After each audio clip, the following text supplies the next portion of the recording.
Hello friends, welcome back to my new vlog, My Life, My Vlogs. তোমরা সবাই কেমন আছো? আশা করি সবাই সুস্থ এবং ভালো আছো। তো সুপ্রভাত জানিয়ে আজকে আমি আমার ব্লগটা শুরু করলাম। আর এখন বাজে সকাল 7:30। সকালবেলা উঠে আমি একটু ভাত বসিয়ে দিচ্ছি ছোট্ট হাঁড়িটা করে। আসলে শ্বশুরমশাই খেয়ে এক জায়গায় বেরোবেন, তো সেই জন্য শ্বশুরমশাইয়ের জন্য শুধু এই ছোট্ট হাঁড়িটাতে আলু ভাতে আর ভাত বসিয়ে দিচ্ছি, আর একটা সাইড একটু ডাল বসিয়ে দেবো। আর এই ব্লগটা কিন্তু আমার কিছুদিন আগেকার ছুটির দিনের ব্লগ, তো সেটাই আমি আজকে তোমাদের সঙ্গে শেয়ার করব। এখানে ভাতটা বসিয়ে দিয়েছি, আর একজনের ভাত হতে বেশিক্ষণ সময়ও লাগবে না। আর এখানে বললাম না ডাল করব, তো সেই জন্য মুসুর ডাল নিয়ে নিচ্ছি। তো একটা সাইডে অল্প করে মুসুর ডালও বসিয়ে দেবো, সেই সঙ্গে বসিয়ে দেবো চা। তো সকালবেলা উঠে ফ্রেশ হওয়ার পরে কিন্তু আমি ভাতটা বসিয়ে তারপরে চাটা বসিয়েছিলাম, যেহেতু শ্বশুরমশাই বেরোবে সেই জন্য আগে ভাতটা বসিয়ে দিয়েছিলাম। এখানে চা করতে করতে আমার ভাত কিন্তু ফুটে এসছে, যেহেতু একদম অল্প চাল এবং ছোট্ট হাঁড়ি, তাই দেওয়ার সঙ্গে সঙ্গেই কিন্তু ভাতটা ফুটে এসছে। এখন আমি ফ্রিজ থেকে বার করে নিচ্ছি একটু ফল, যেটা তোজোকে দেবো। তো এখন বার করে রাখছি যাতে খানিকক্ষণ পর নর্মাল হয়ে গেলে ওকে দিতে পারি। সেই জন্য একটু গ্রিন অ্যাপেল আর আগের দিনের রাত্রে করা কিছু সবজি সেগুলোও বার করে নিচ্ছি, এগুলো আমাদের টিফিন খাওয়া হয়ে যাবে। তো হাজব্যান্ড এনে দিয়েছিল আমাকে মাংস, আমি আর দাদু আর আমার ছেলে খাবো, শ্বশুরমশাই আর আমার হাজব্যান্ড খাবে না। বাপি তো সকালবেলাই বেরিয়ে গেছে, আর হাজব্যান্ডের নিমন্ত্রণ ছিল তো সেখানে যাবে, ওই জন্য অল্প করেই মাংস এনে দিয়েছিল 3 জনের মতো। তো মাংসটা এখন আমি ভালো করে পরিষ্কার করে নিচ্ছি। আর মাংস করব, আর তেমন বেশি কিছু করব না, যেহেতু 3 জনে খাবো তাই শুধু মাংসের তরকারিই করবো। এদিকে মাংসটা ধুয়ে আর একটু নুন মাখিয়ে আমি জলটা ঝরাতে দিয়ে ঘরে চলে এসেছি। সকালবেলা একবার আমি বিছানা গুছিয়েছিলাম জানো তো। তো ছেলে যেহেতু বাড়িতে আছে, তো বিছানার ওপরে উঠে একদম চাদরগুলো সমস্ত গুটিয়ে দিয়েছে, তো আবার বিছানাটা আমাকে গোছাতে হচ্ছে। আর এদিকে জানলাগুলো দেখো বন্ধ আছে, জানলাগুলো গত 2-3 দিন আমি খুলতেই পারিনি। আসলে একটা কুকুর মারা গেছিলো আমাদের এখানে, তো কুকুরটাকে না আমাদের সামনে বাঁশবাগানে ফেলেছিল দূরে একটু, তো সেখান থেকে 2-3টে গরগেল টেনে নিয়ে এসে একদম কাছাকাছি খাচ্ছিল, যার ফলে প্রচণ্ড দুর্গন্ধ বার হচ্ছিল। আর জানলা দরজা একদমই খোলা যাচ্ছিল না, খুললেই পচা উৎকট গন্ধ বাড়িতে ঢুকছিল এবং মাথার যন্ত্রণা শুরু হয়ে যাচ্ছিল, এত প্রচণ্ড দুর্গন্ধ ছিল। তো সেই জন্য জানলাগুলো খুলিনি। আর এই যে ব্লগটা করেছিলাম তখন না প্রচণ্ড হারে গরম পড়েছিল, তো জানলাগুলো ঘরের বন্ধ ছিল, মনে হচ্ছিল দম আটকে আসছে গরমে, খুব কষ্ট হয়েছে। 3-4 দিন টানা জানলা আমি খুলতেই পারিনি, প্লাস ঘরের সঙ্গে সঙ্গে বারান্দার দরজাও খোলা যাচ্ছে না, এতটাই দুর্গন্ধ বার হচ্ছিল। গন্ধ এতটাই তীব্র ছিল যে পুকুরের ওপার পর্যন্ত হাওয়ায় গন্ধ চলে যাচ্ছিল।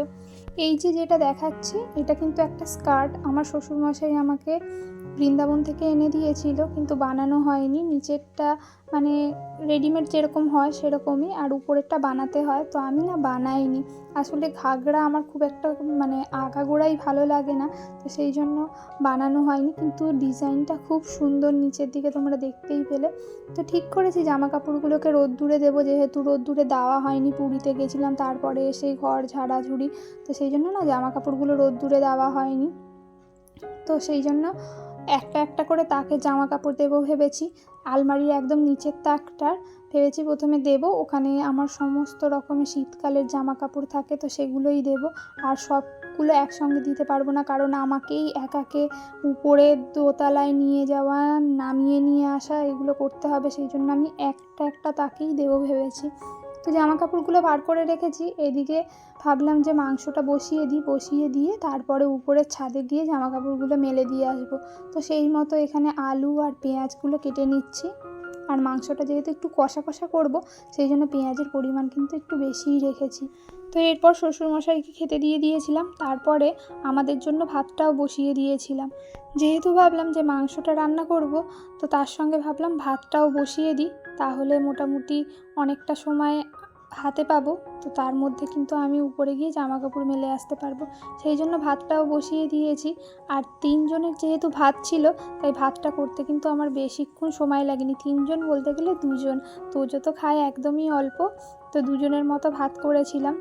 সকালবেলা তিনজনের ভাত একসাথে করে নিলেই হতো, কিন্তু যেহেতু শ্বশুরমশাই এর একটু তাড়া ছিল, তাই ভাবলাম আবার তিনজনের ভাত করতে গেলে অনেকটা সময় লাগবে, সেই সময়টুকু ছিল না, তাই শ্বশুরমশাইকে একাকেই অল্প করে ছোট হাঁড়িতে ভাত করে দিয়েছিলাম, তারপরে আমাদের ভাতটা করেছি।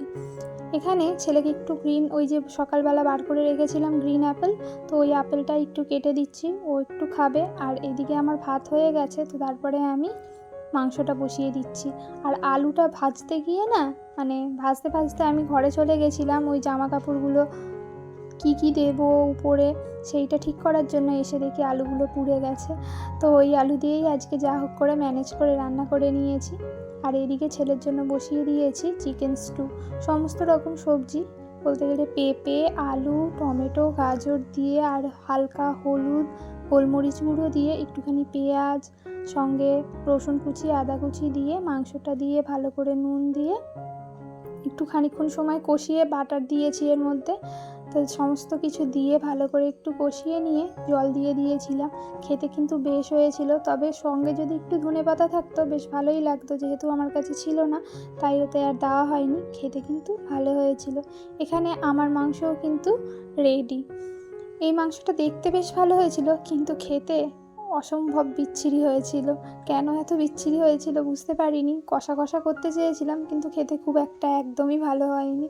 এদিকে যে এই মগের মতো বড় একটা কন্টেনার দেখতে পাচ্ছ, এটা না মাইক্রো ওভেনের কন্টেনার। তো এটার মধ্যে দুধ দিয়ে মাইক্রো ওভেনে গরম করার জন্য আমি যখন রান্নাঘরটা সমস্ত কিছু পরিষ্কার করছিলাম, তখন এটা একটা সেলফের নিচে রাখা ছিল, তো বার করেছি। আমি মাইক্রো ওভেনে কখনোই ওটার মধ্যে দুধ গরম করি না, আসলে আমার টেনশন হয় যে দুধ পড়ে যাবে বা কিছু। ওখানে 1 লিটার, 1.5 লিটার, 2 লিটারের মাপ দেওয়া ছিল, দেখতেই পেলে। তো যেহেতু আমি ওটা ব্যবহার করছি না, ভাবলাম ওর মধ্যে পাউরুটি বা ডিম রাখা যাবে। তো এখন ঘরে আমার পাউরুটি ছিল, তো ওর মধ্যে ঢুকিয়েই মাইক্রো ওভেনের মাথায় রেখে দিয়েছি। আর ডিম ছিল না, ডিম থাকলে ওটার মধ্যে ডিমটাও বেশ রাখা যাবে, সেই জন্য বার করেছি। এদিকে উপরে 3টে প্লেট ছিল, সেই প্লেটগুলোকে মুছে জায়গায় রেখে দিয়েছি। আর কিছু অল্প কিছু বাসন ছিল, যেগুলোকে আমি এখন গুছিয়ে রেখে দিচ্ছি। সকাল থেকে উঠেই যদি একটা মাইন্ড সেট করে নেওয়া যায় যে কোন কাজগুলো পরপর করা হবে বা রান্না কি হবে, সেইটা যদি সকালবেলায় ভেবে নেওয়া যায়, তাহলে কিন্তু কাজে বেশ সুবিধা হয়। আর এটা ভাবতে কিন্তু একটু সময়ও লাগে যে কী রান্না হবে, সেটা কিন্তু চট করে মাথায় আসে না। প্রত্যেক দিনের রান্না যেহেতু, তাই কিন্তু একটু সময়ও লাগে। তাই একটুখানি সময় নিয়ে যদি ভেবে নেওয়া যায় যে কী রান্না করা হবে, তো স্টেপ বাই স্টেপ যদি সেই অনুযায়ী করা যায় কাজগুলো, তাহলে কিন্তু অনেকটা সময় বাঁচে এবং কাজেরও সুবিধা হয়। তো আমি সমস্ত রান্নাঘরের কাজগুলো কমপ্লিট করার পরে উপরে চলে এসেছি।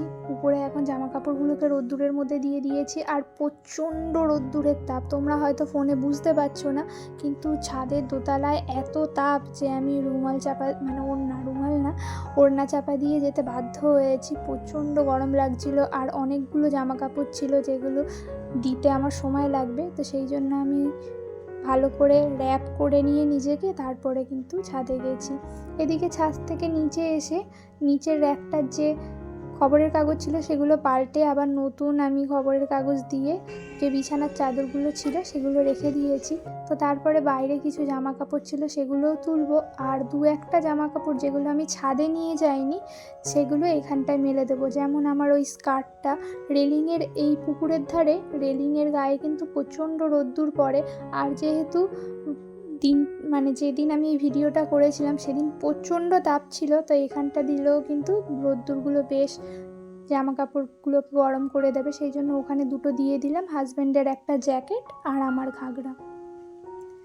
আর কিছু জামা কাপড় ছিল যেগুলো শুকিয়ে গেছিলো, সেগুলো এখন তুলে নিয়ে এসেছি। তো তারপরে কিন্তু খাওয়া দাওয়া, স্নান সবই করে নিয়েছিলাম। আর এখন যে ভিডিওটা দেখতে পাচ্ছ সেটা বিকেলবেলার ভিডিও। সূর্য একদম অস্ত চলে যাওয়ার খানিকক্ষণ আগে আমি ছাদে গেছি।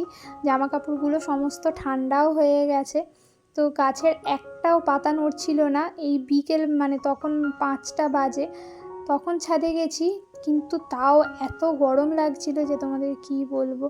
তো তারপরে তো মোটামুটি এখন বৃষ্টি হচ্ছে, ওয়েদারটা একটু ঠিক আছে, কিন্তু মাঝখানে কিন্তু সবারই প্রচণ্ড কষ্ট হয়েছে এই গরমে। তো এখানে আমি ছাদে বসেই সমস্ত জামা কাপড়গুলোকে গুছিয়ে নিচ্ছি। আর দেখো, সূর্য কিন্তু অস্ত চলে গেছে। এদিকে আমার চাদরগুলোও আছে। তো সমস্ত সোয়েটারগুলো গোছানোর পর এই চাদরগুলোও তুলে নিচ্ছি। এগুলোও কিন্তু সমস্ত কিছু আমি ছাদেই একেবারে গুছিয়ে তারপরে নিচে নিয়ে যাব। নিচ থেকে একটা গামলা নিয়ে এসেছি। আসলে অনেকগুলো জামা কাপড়, দুবার করে আমাকে যেতে হয়েছে আর আসতে হয়েছে নিচ থেকে। তো ভাবলাম একটা গামলা নিয়ে গেলে সুবিধা হবে, নাহলে হাত থেকে পড়ে যাওয়ার সম্ভাবনা আছে, যেহেতু অনেকটা জামা কাপড়। আর এই যে শালটা দেখতে পাচ্ছ, এটা কিন্তু আমার হাজব্যান্ডের শাল। এটা ও কাশ্মীর থেকে এনে দিয়েছিল ওকে আমার শ্বশুরমশাই। আর এই চাদরটা আমাকে শ্বশুরমশাই দিয়েছিল, বাপি কোথায় ঘুরতে গেছিলো সেখান থেকে। এটাও আমার পাওয়া, এটা আমাদের বাড়ি থেকে দিয়েছিল আমার সেজো জেঠুরা, মানে বৌমনিরা কোথায় ঘুরতে গেছিলো সেখান থেকে নিয়ে এসেছিলো। তো আমার সব চাদরগুলো না মোটামুটি পাওয়া, আমাকে একটাও চাদর কিনতে হয়নি বিয়ের পর থেকে। এখন সমস্ত সোয়েটার চাদরগুলো নিচে নিয়ে চলে এসেছি। আর এখানে ভালো করে নিচের র্যাকটাতে আগে যেহেতু পেপার পেতে রেখেছিলাম, তাই এখন সমস্তগুলো গুছিয়ে রেখে দিচ্ছি জায়গায়। এই সেকশনটায় আমার সমস্ত চাদর, সোয়েটার, জ্যাকেট থাকে, সঙ্গে থাকে কয়েকটা বিছানার চাদর, আর তোজোরগুলো থাকে আলাদা একটা কাবার্ডের মধ্যে। তো চলো আজকের ভিডিওটা এখানেই শেষ করছি। ভিডিওটা ভালো লাগলেই অবশ্যই চ্যানেলটাকে সাবস্ক্রাইব করবে আর একটা লাইক করে দেবে। তো চলো আজকে এখানেই ইতি, টাটা।